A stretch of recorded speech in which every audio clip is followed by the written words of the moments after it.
যে দয়া করে আর অভিষেক বন্দ্যোপাধ্যায় করবেন না, আর অভিষেক বন্দ্যোপাধ্যায়কে বাঘের বাচ্চা বানাবেন না। আজকে এই দলের ভরাডুবির জন্য কেউ দায়ী না, একজনই দায়ী, তার নাম হচ্ছে অভিষেক বন্দ্যোপাধ্যায়।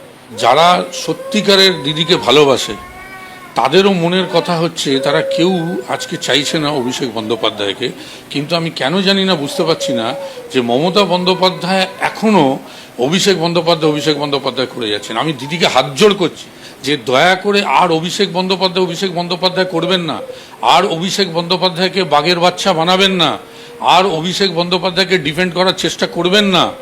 কারণ এই অভিষেক বন্দ্যোপাধ্যায়ের জন্যই আজকে দলটার এই অবস্থা হয়েছে। মমতা বন্দ্যোপাধ্যায় যেমন আজকে তৃণমূল কংগ্রেস তৈরি করেছেন, তার জন্য তার যেমন সমস্ত অবদান, আর দলটা শেষ করার জন্য যদি কাউকে দায়ী করতে হয় তার একমাত্র দাবিদার হচ্ছে অভিষেক বন্দ্যোপাধ্যায়। আর আজকে দলটার এই জায়গা, আজকে শুভেন্দু অধিকারী আজকে কেন দল ছেড়েছে?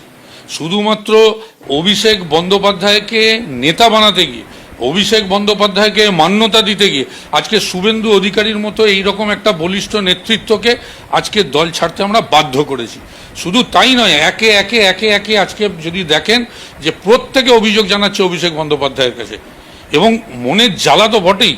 আজকে আমাকে কিভাবে আমার রাজনৈতিক জীবন বলুন, পরিবার বলুন, সব কিছু কীভাবে নষ্ট করেছে এই অভিষেক বন্দ্যোপাধ্যায়। এই অভিষেক বন্দ্যোপাধ্যায় সব যত পচা লোকগুলোকে প্রত্যেক কটা জেলা ধরে ধরে আমি বলে দেবো, আমি তাদের নাম করে তাদেরকে আর জনপ্রিয় করতে চাই না। যতগুলো অভিষেক বন্দ্যোপাধ্যায় জেলায় যত নেতা ছিল একটা করে রেখেছিল, ওর একটা করে একদম বলতে পারি সেই স্বনামধন্য সমস্ত নেতৃত্ব ছিল প্রত্যেক কটা জেলায়, যাদের চোখ দিয়ে আজকে অভিষেক বন্দ্যোপাধ্যায় দেখতো, করে আজকে দলটা শেষ করে দিয়েছে। আমাকে ইচ্ছাকৃতভাবে নন্দীগ্রামে লড়ানোর জন্য বলল, কারণ সবাই জানে যে একটা আমার সাথে শুভেন্দু অধিকারের ভালো বন্ধুত্ব হতে পারে, হয়তো আমরা অন্য দল করেছি, কিন্তু একটা সময় হয়তো একসাথে ছিলাম, এখন হয়তো আলাদা গেছি। আমাকে মাঝে বলা হলো যে তুমি নন্দীগ্রামে গিয়ে লড়ো। ভাবুন, কোন নন্দীগ্রাম? আজকে আমি তো দায়িত্ব নিয়ে বলতে পারি, মমতা বন্দ্যোপাধ্যায় অস্বীকার করতে পারবেন, অভিষেক বন্দ্যোপাধ্যায় অস্বীকার করতে পারবেন যে আজকে নন্দীগ্রাম যদি না হতো আজকে মামাটি মানুষের সরকার আসতো না। নন্দীগ্রাম শুভেন্দু অধিকারী নিজের একটা গড়, সেখানে আমাকে পাঠিয়ে চিরকালের মতো তার সাথে সম্পর্ক যাতে শেষ হয় তার চেষ্টাও করেছিল। আমি যখন রিফিউজ করেছি সাংঘাতিকভাবে সে রেগে গেছিল যে আমি কেন রিফিউজ করলাম। আজকে এই অভিষেক বন্দ্যোপাধ্যায়কে তো যুবর দায়িত্ব দেওয়ার জন্য এই শুভেন্দু অধিকারীকে তাড়িয়ে দেওয়া হয়েছিল। আগে অন্য কাউকে করা হলো যাতে লাইনটা পরিষ্কার করা যায়।